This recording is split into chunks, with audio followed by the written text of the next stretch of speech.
1, 2, 3, let's go! The comfort space is yours and mine. Navigating Podcast. Have a great day.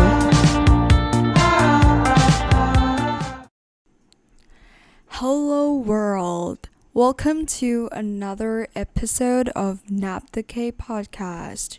Yay! So welcome back once again. And as you can see from the thumbnail, today I'm going to talk about comparing ourselves to the others. So basically, I just had a hand-on experience on comparing myself to the others.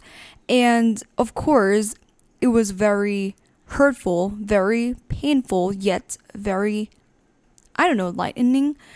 Because the concept of comparing ourselves, one thing that I know for sure is that it's very common. It's very natural for all of us to compare ourselves with others. Like, I can tell people around me tend to compare themselves with something, someone, it's very common. Sometimes your mother might compare you with your sister, or you sometimes compare yourselves with some idol K-pop star or blah blah blah. It's comparing. The concept of comparing to yourself is actually very natural. It's one of human instinct. So I later looked up for what comparing ourselves actually is, and is it actually good to compare ourselves with others, or is it really natural to do it this way? Is it so human guts or something? But then I found that comparing ourselves is actually very natural, and today we're going to talk about that. Let me just introduce you how my experience is on comparing myself with others. So it started from yesterday. Yesterday I just had a storytelling competition, and it was very intimidating for me because it was a national round storytelling competition. And before I actually told my story to the judges, I was in a room where other competitors from other school are also there, and they are somehow make me feel so intimidated.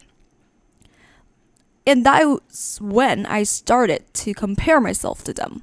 I started to notice how they look like. I started to see how they sit, some stuff like that, and started to compare myself with others. And there was one time that I walked to the restroom, and I walked past the room where the contestants, delivered their speech to the judges, and I heard some of people's voice, and I saw a little of their facial expression, and it was very good, and I started to compare myself with them. When you do a storytelling, or you're going to tell a story to someone, your mind must be really clear, and you must really be focused on the story that you're currently telling.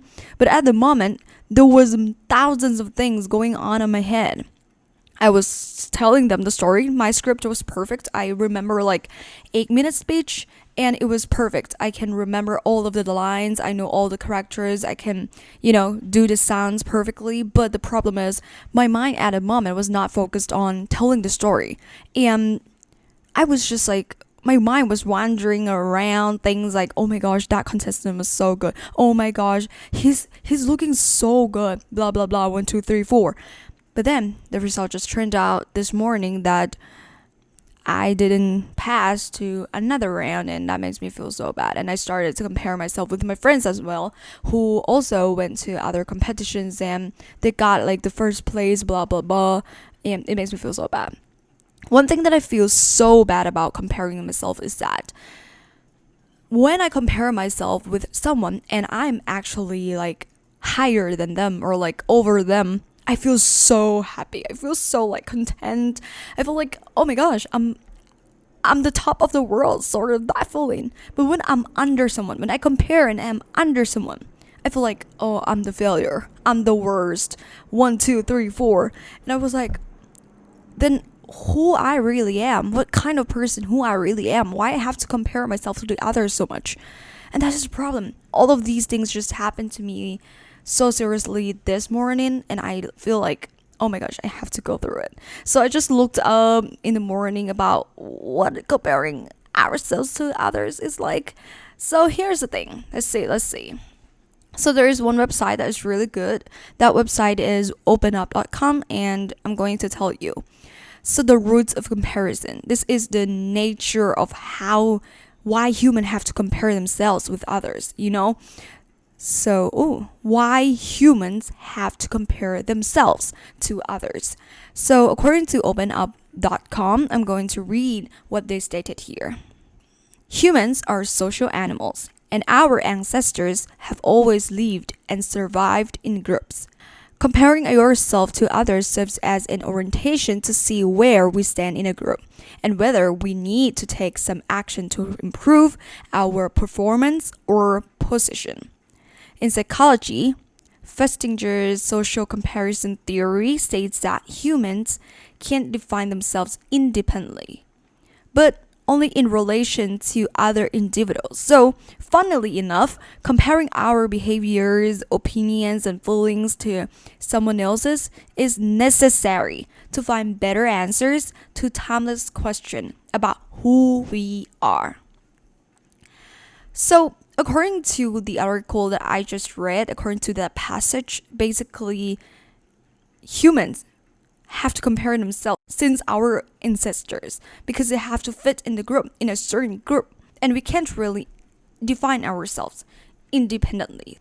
Talking about compare to fit in and stuff like that, I think it works exactly like how the standardized test or how other form of evaluation is like humans create a system, for example, like SAT, where students can take an exam and tests and see their score. And the evaluation center will basically check and compare their score with the other students, and let's see who is better, who is smarter, who is more equivalent to that certain program. I think that is how the basic of comparison is very basic, very common, and that is how it's used in the society. It is used since our ancestors era, some stuff like that.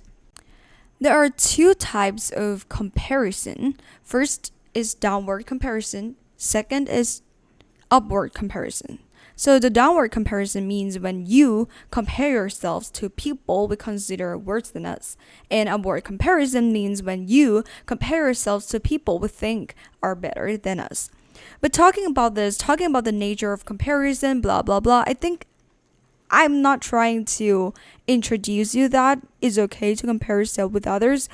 But actually, there are also downsides of comparisons, and that has already happened to me that I introduced you. You have already heard how comparing yourselves can drag you down, can somehow, cut you from reaching that certain goal. Like, for example, let me give you some very clear-cut example. Like, when you see a K-pop star, they are shining, they are so good, so gorgeous, they are so, you feel like they're so far away from us. And that is when, even if how much you like to sing, even if how much you like to dance, even if how much you like the music industry, you will not follow your dreams or like trying to sing or like trying to be like them because you feel like they're so far away. You compare yourself with them and you feel like it's impossible for us. And that is when the walls are falling down and there's a huge barrier that you can't just go across it. And that is basically the dark side of comparison. So the article is already made in the Open Up website, so I'm going to read it to you. So overall, comparing ourselves to others has proven to have a strong effect on our self-image, self-esteem, and motivation. We often school our judgment by comparing lesser qualities to someone's best qualities, which is like judging a fish by its ability to climb a tree.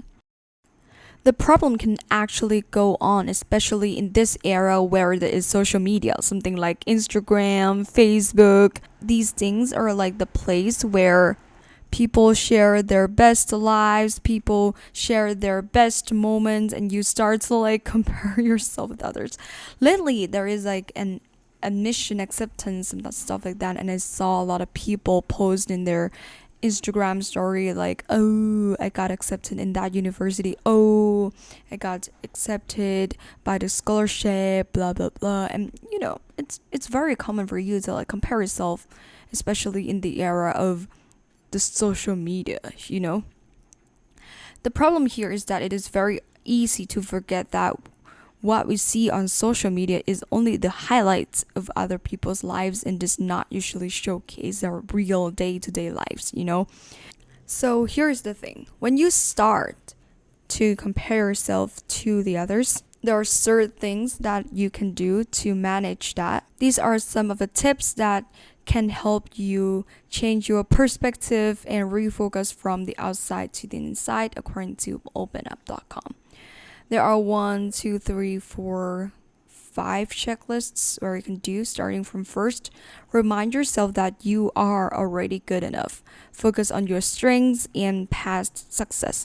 That is when self-awareness is really important. Sometimes you literally can't compare yourself to every single thing in the world because you have your own specialties and you have your own flaws, some of your weaknesses, and you firstly need to know what are your strengths, what are your weaknesses, and then you don't have to compare your weaknesses to the ones who are good at it, because sometimes there are many different things in your lives that you have to care about, and of course you have to prioritize. Second, set realistic goals and think about what actions to take to achieve them.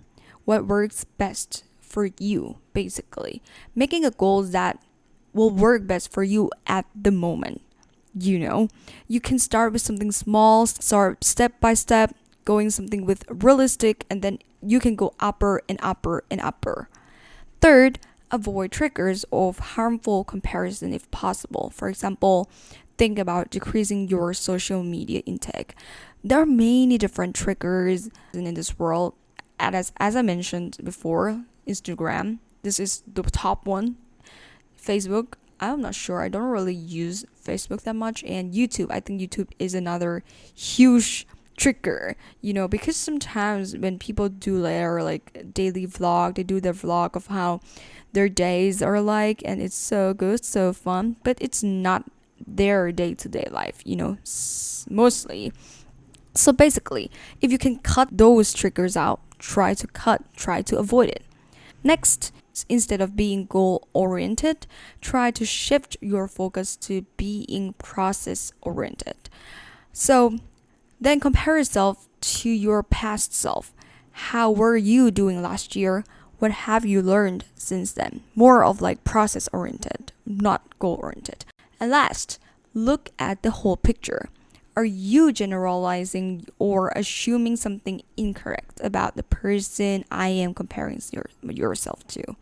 So, yeah, you have to see a whole picture, try to cut all the triggers, and set realistic goal, and always remind yourself that you're already good enough.